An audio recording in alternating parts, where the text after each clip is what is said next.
What's up YouTube, and welcome back to Homebrew Subaru. In this episode I am going to attempt starting the engine.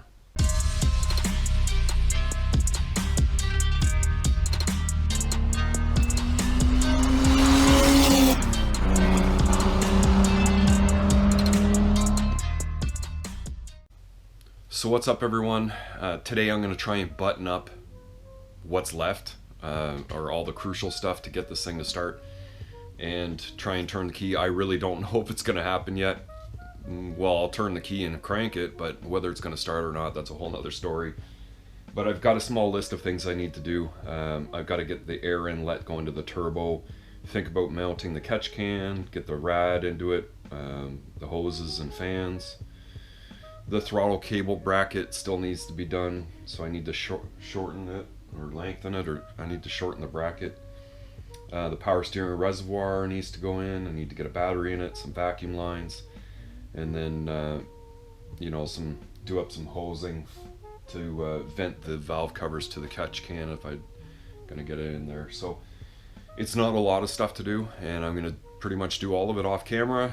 I've got the air inlet that I want to actually paint, so that's going to take me some time, and I do have to run back out to the parts store to get some hoses and clamps and tees and that kind of stuff. So I'm going to get a start on it, and then as I get closer to the point of cranking it over, I'll get the camera back on and we'll go over some things before I turn the key. Okay, so I've made some major progress and I've got most of everything together. It's just basically the cooling system, like the radiator and hoses that have to go in.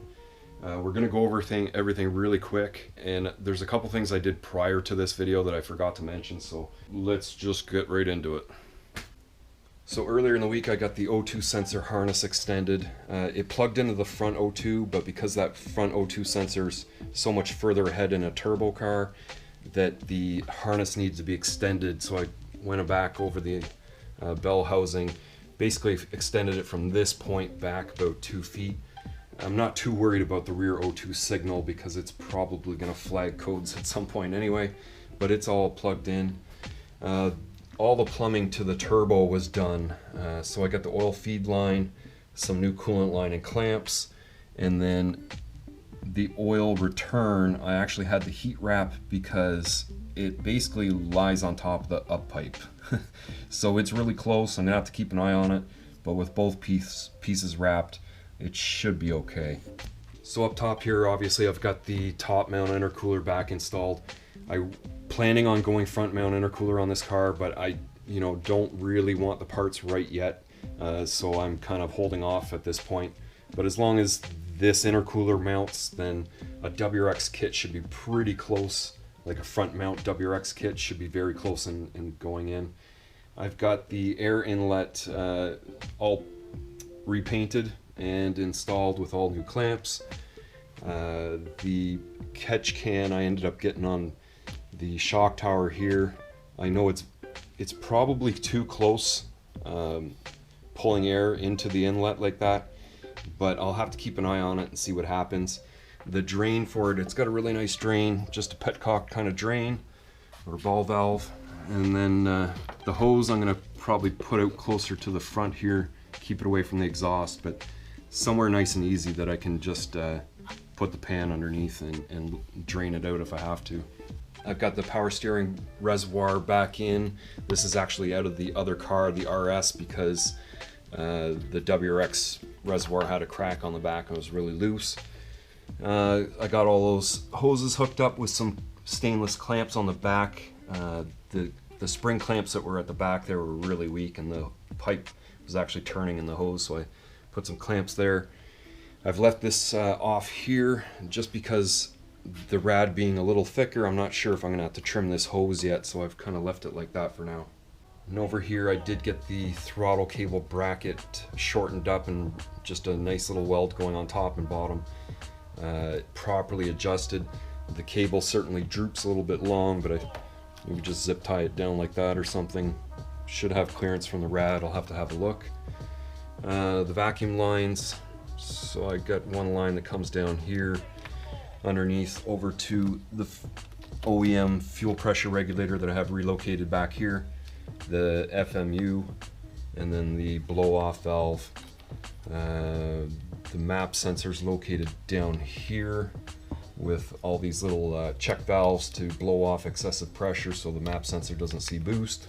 Now, to be honest, the catch can setup that I had previously on this never really worked like great, so I've decided to reverse the flow, and I'm going to vent fresh air into the crankcase and vent from the valve covers. So there's one hose that comes all the way from this cover underneath the intercooler up to the T, and the same from this side up to the T. I think a lot of it could just drain back, which might be a good thing.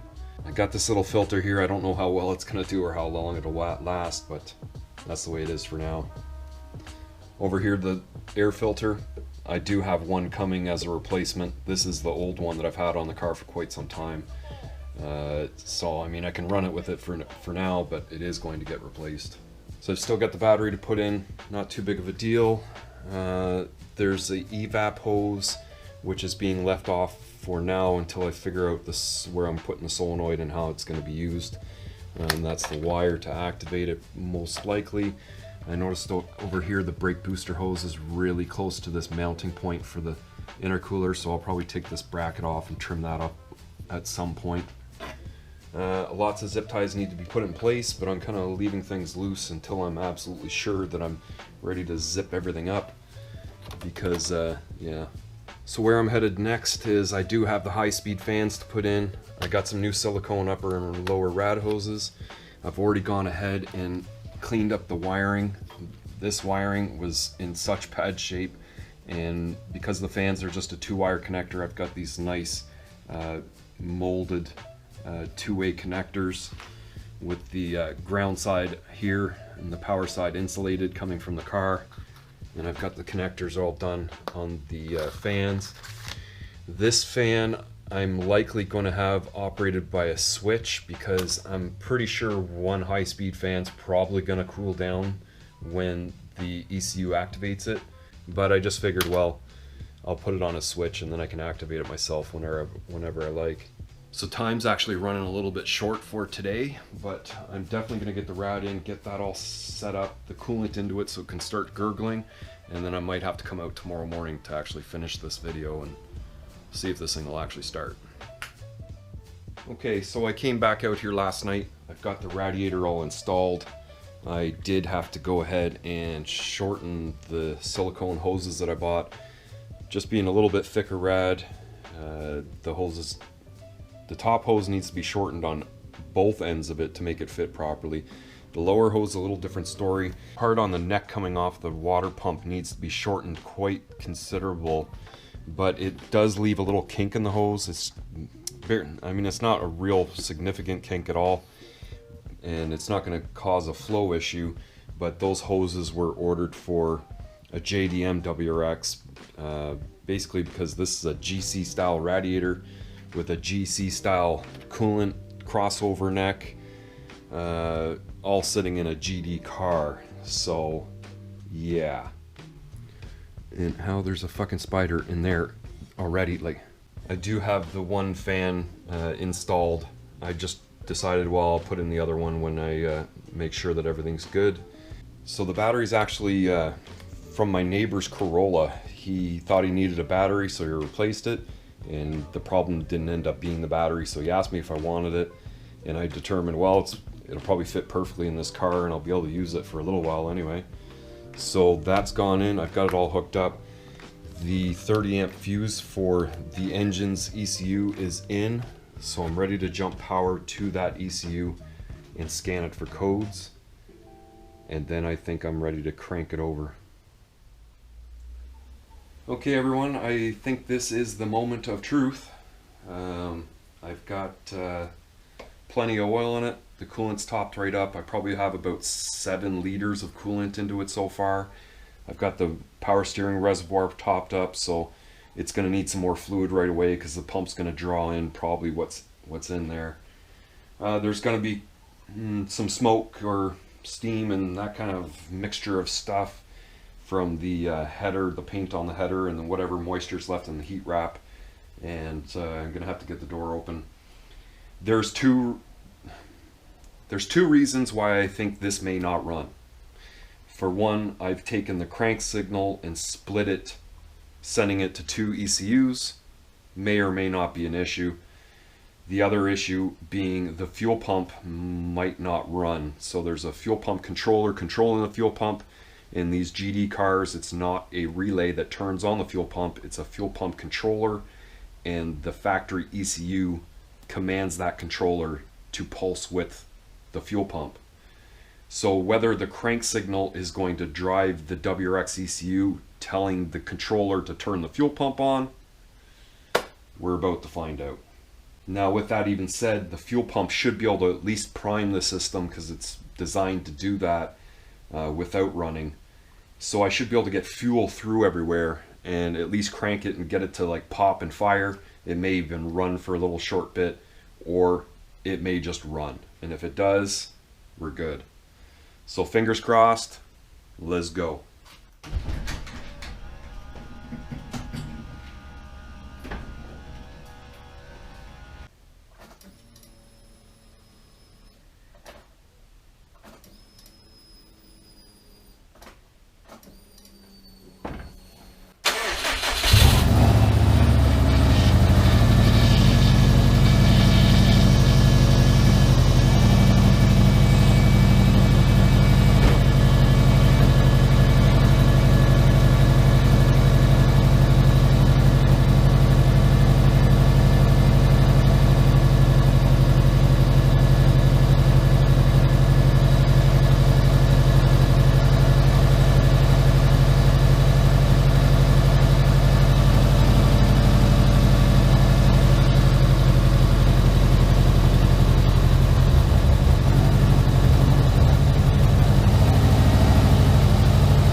To start with, but it's definitely smoothed out.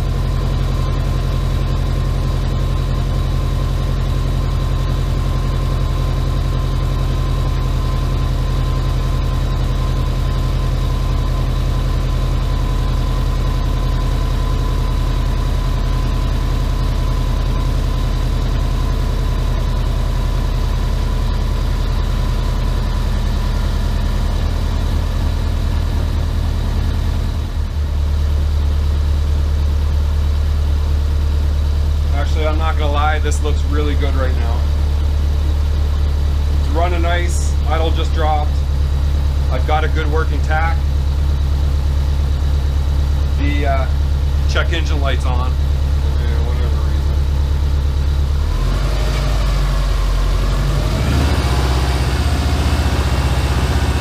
Been over 2 years.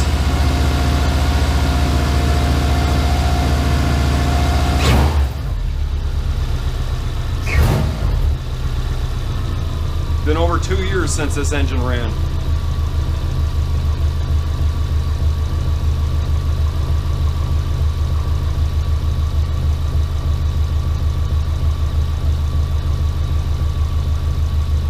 So I've got the scan tool just reading the data of the engine ECU, and it's detecting RPM properly. It shows really nice, a very low load right now.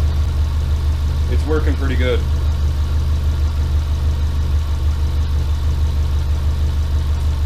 So I'm going to let it sit and idle for a little while, let some of this stuff smoke off, try and get the thermostat to open up, make sure my coolant's topped right up,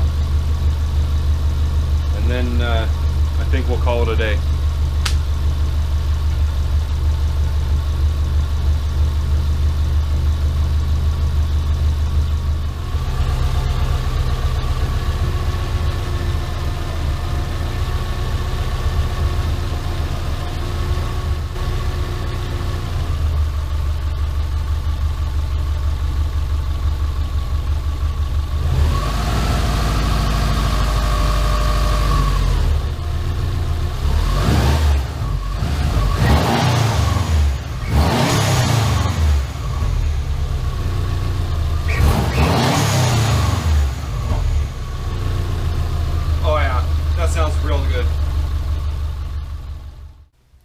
So I really don't want to prolong this video. The main goal was to get this thing to start and run, and it started and ran. Realistically, it's everything that I kind of hoped for. So the tack is working good, and obviously it runs up to good high RPM without the crank signal breaking down between the two ECUs. I rescanned for codes on the engine's ECU, and there's a bunch of codes now. There's 5 codes. 2 are for the evap circuits, so the vent solenoid and the purge solenoid, not being in the car for that ECU, and all the fuel pump stuff, it not being in there, so like the fuel temperature circuit and that kind of thing. So yeah, there's still going to be a couple things to go over. I do have a running car though. I can pull it in and out, and that was the main goal, because I have other work to get done, and this thing is going to sit around a little while before it gets finished. But if you like this video, definitely give it a thumbs up, and if you're new here and you haven't already, please consider hitting that subscribe button for me. Leave your questions and comments further down below, and I'll see you in the next one.